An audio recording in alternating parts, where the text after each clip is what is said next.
बनारस की आवाज news channel like subscribe share जरूर करें। अस्सलाम वालेकुम, मेरा नाम है मकबूल अहमद और आप देख रहे हैं बनारस की आवाज न्यूज चैनल। हमारे साथ एडवोकेट जयाउद्दीन साहब जुड़ चुके हैं और बात करेंगे कि देश में इस तरह से प्रधानमंत्री का तीसरा कार्यकाल शुरू हो चुका है और ये तीसरे कार्यकाल में पहला साल है और लगभग उनका 11 साल प्रधानमंत्री जो आए हैं अच्छे दिनों की सौगात लेकर आए थे। महंगाई, बेरोजगारी और तानाशाही, महिला सुरक्षा और देश की सुरक्षा। जब से देश में प्रधानमंत्री की नरेंद्र मोदी की सरकार बनी है तो तभी से ये चर्चा था कि देश सुरक्षित हाथों में है। और इसी बीच दो बड़े हमले भी होते हैं इनके कार्यकाल में, एक पहलगाम और उससे पहले एक आतंकवादी हमले होते हैं। तो तमाम बातें करेंगे। 11 सालों में वकील साहब किस तरह से देखते हैं कि 11 साल जो भारतीय जनता पार्टी बेमिसाल बना रही है, तो 11 सालों में क्या ऐसा 11 काम प्रधानमंत्री ने अच्छा किया है? सबसे पहले ये बताइए। प्रधानमंत्री जी ने 11 सालों में जो है सिर्फ वादा किया है, वादा के सिवा कुछ भी नहीं किया है। आने से पहले बोले कि अच्छे दिन आएंगे, आज लोग बोल रहे हैं कि अच्छे दिन नहीं, हमें जो पुराने जो बुरे दिन थे उसको लौटा दिया जाए। तो अच्छे दिन तो आया नहीं, सिर्फ वादा किया गया कि जो है आपको 15 लाख मिलेंगे, आपको नौकरी मिलेगी, काला धन आएगा वहां से जो है विदेशों से, लेकिन कुछ हुआ नहीं। मोदी जी का जो 11 साल बीता है वो सिर्फ वादे में बीता है। तो वही दूसरी तरफ ये हो रहा था कि देश जो है सुरक्षित हाथों में है। देश सुरक्षित हाथों में कैसे है? तो पाकिस्तान से हमला हुआ, पाकिस्तान से हमला होने के बाद सीज फायर कर लिया गया। भाई हमले का मतलब कि जो है हार या जीत। भाई इसके पहले भी हमला हुआ, इसके पहले भी कई बार जंग हो चुकी है, इंदिरा गांधी के समय में जंग हुई है। किसी ने जो है अपना अपना पैर पीछे नहीं किया। पहले ऐसे प्रधानमंत्री है जो कह रहे, जो सीज फायर कर दी वो भी अमेरिका के कहने पे। तो कहाँ देश सुरक्षित हाथों में है? मुझे तो नहीं लगता कि देश सुरक्षित हाथों में है। कहीं ना कहीं महिला सुरक्षा का दावा का भी किया जाता है, कितना सही मानते हैं? महिला सुरक्षा तो एकदम नहीं है। हम इस सरकार में भाजपा के नेता खुदाई कांड कर रहे हैं। कितना वीडियो वायरल हो रहा है, हाईवे पे हो रहा है, हाईवे पे खुलेआम जो है ये कर रहे हैं खुलेआम वीडियो भाजपा के नेताओं का वायरल हो रहा है कि खुलेआम अय्यासी कर रहे हैं। आज जो है कोई भी सुरक्षित, कोई महिला सुरक्षित नहीं है। ये कह रहे हैं कि जो है बेटी पढ़ाओ बेटी बचाओ, उसी बेटी के साथ स्कूल में जो है कांड हो रहा है, जो प्रिंसिपल है उसके साथ क्या कार्रवाई हो रही है? कोई सार्वजनिक तो करिए, कोई ऐसा ऐसा कोई कार्रवाई करिए जिससे जो है देश में और लोगों के अंदर डर आए। ऐसा कुछ नहीं हो रहा है। भाई महिला सुरक्षित नहीं है इस सरकार में, महिलाओं के साथ सबसे ज्यादा उत्पीड़न इस सरकार में हो रहा है। अपराध को लेकर क्या कहना चाहेंगे कि अपराध कितना 11 सालों में अपराध कितना खत्म हुआ है या कितना ज्यादा बढ़ा है? अपराध तो बहुत ज्यादा बड़ा है, क्योंकि जो है इस सरकार में जो कुछ लोग हैं जिनके अंदर एकदम डर नहीं है।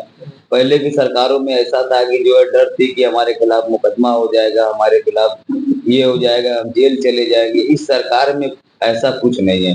इस सरकार में जो सत्ताधारी है वो सत्ता के नशे में चूर है। सत्ता के नशे में चूर होने की वजह से जो है आए दिन लिंचिंग हो रही है, आए दिन जो है दलितों को मारा जा रहा है, सारा वीडियो वायरल हो रहा है, जमीनें कब्जा की जा रही है। कहाँ इस समय इस सरकार में जो है कम हुआ है अपराध? अपराध तो और बढ़ गया है। बस ये है कि इस पहले के जो अपराध होता था उसमें पुलिस जो है थोड़ा सा तो निष्पक्ष करती थी। इस सरकार में तो पुलिस एकदम जो है कलयुग मचा के रखी है कि कोई के साथ इंसाफ हो ही नहीं पा रहा है। जो जो जो है उनके बिरादरी का नहीं है उनके खिलाफ जबरी मुकदमा किया जा रहा है, और देखा भी जा रहा है उनके बिरादरी का नहीं है। जो जिस थाने में जिस बिरादरी के है उस बिरादरी का सपोर्ट करते हैं, और जो मुसलमान, अगर कोई किसी तरह मुसलमान फंस गया उसका नाम नहीं होगा तब भी उसको जेल भेज दिया जाता है। तो कहाँ ऐसा कुछ नहीं है। तो बहुत बुरी हाल है देश के अंदर। जिस तरह से महंगाई और कहा जाता था बहुत हुई महंगाई की बार, अब की बार मोदी सरकार। देखिए महंगाई तो जो है एकदम नहीं कम हुई है, महंगाई बराबर बढ़ी है, और महंगाई हमें लगता नहीं कि कम होगी, महंगाई और बढ़ेगी। क्योंकि जो है कुछ प्रवक्ता का हमने वीडियो भी सुना, उसमें कहा गया कि तेल की कीमत जो है पहले के मुकाबले और कम हुई है, लेकिन तेल का रेट बहुत ज्यादा बढ़ गया है। तेल का जब रेट बढ़ा है, तेल से ही जो है रोजगार, बेरोजगारी और जो है महंगाई ना ना मापा जाता है।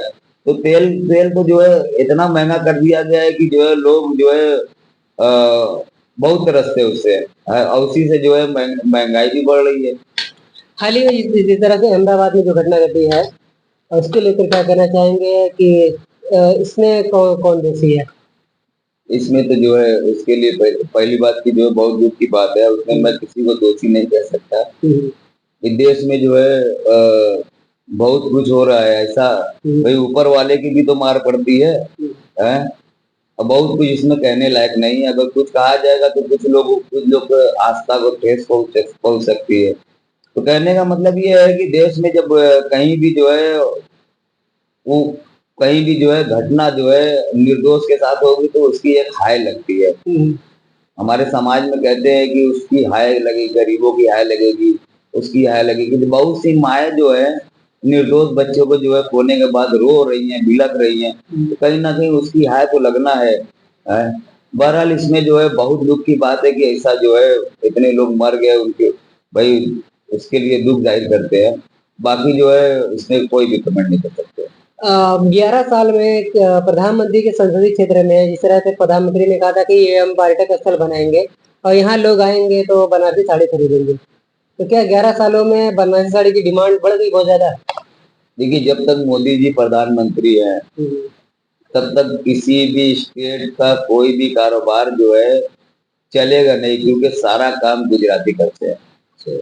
साड़ी का जितना काम था बनारस का सब गुजराती ऐड कर लिए, और हमारे यहाँ के जो कुछ बुनकर है वो खुद जाके जो है वहाँ अपना काम कर रहे हैं।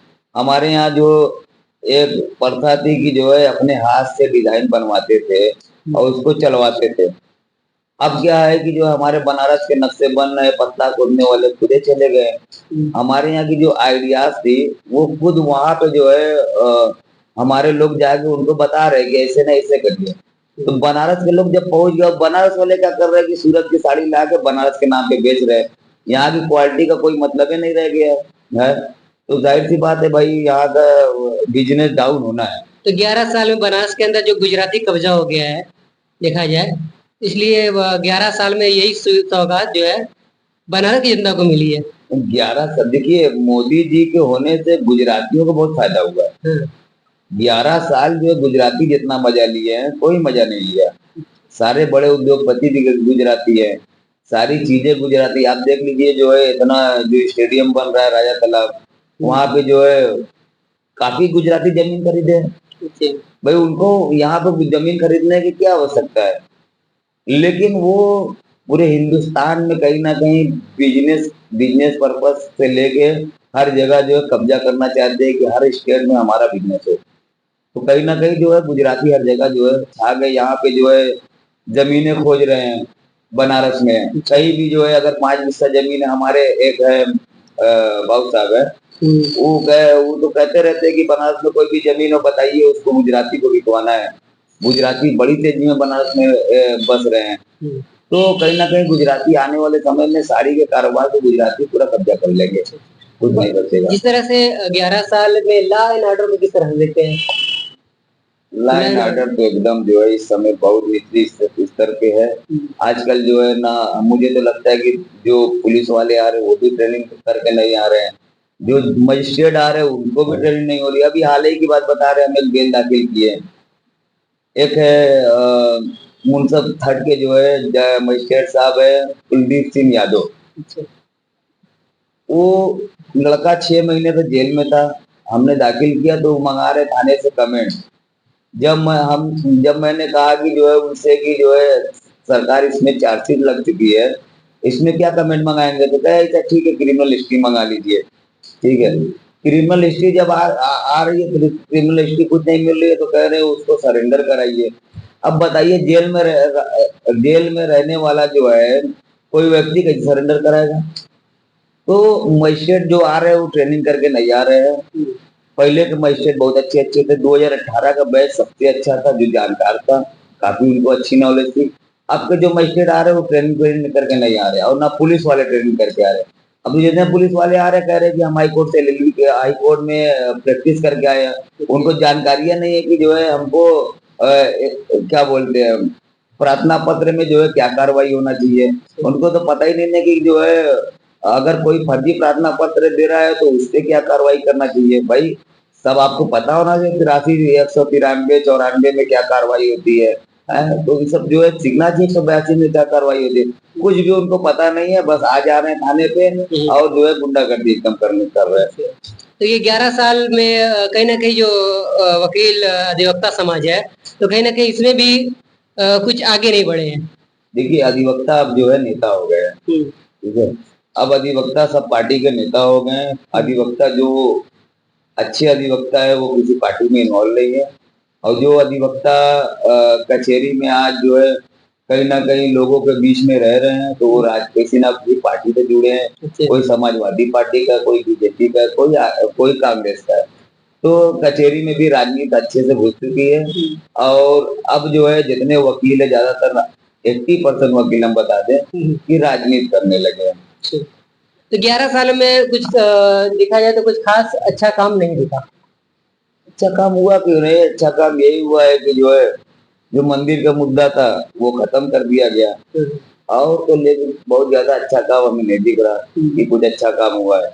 पुलवामा हमला हुआ, उसका आरडीएक्स कहाँ से आया इसका भी नहीं पता चला। पहलगाम हमला हुआ, उसने जिसने जिसने जो है मारा उसका भी पता नहीं चला कहाँ है कहाँ नहीं है। तो ले दे के सब जो है पेंडिंग पड़ा हुआ मामला, कब क्या होगा क्या नहीं होगा कुछ नहीं पता। सारा मामला इस सरकार में पेंडिंग पड़ा हुआ है, पेंडिंग ही लगता है रहेगा, क्योंकि पुलवामा हमला वो कितना दिन हुआ आज तक तो पता लग जाना चाहिए। इसकी जांच कमेटी क्या कर रही है क्या नहीं कर रही है।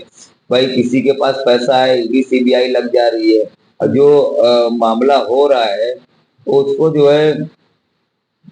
उसको जो है देखिए जो है मामला हो रहा है उसकी जांच नहीं हो पा रही है। 11 सालों में जो है कि सड़कों का किस तरह सड़कें कितनी मुकम्मल तरीके से बनी हुई हैं। सड़कों का तो विकास हुआ है, सड़कों का तो ओयो भी बना दिए, ओयो होटल लोग। अच्छा वही होटल बने हैं। हाँ नहीं देखिए सड़कों का बहुत विकास हुआ है।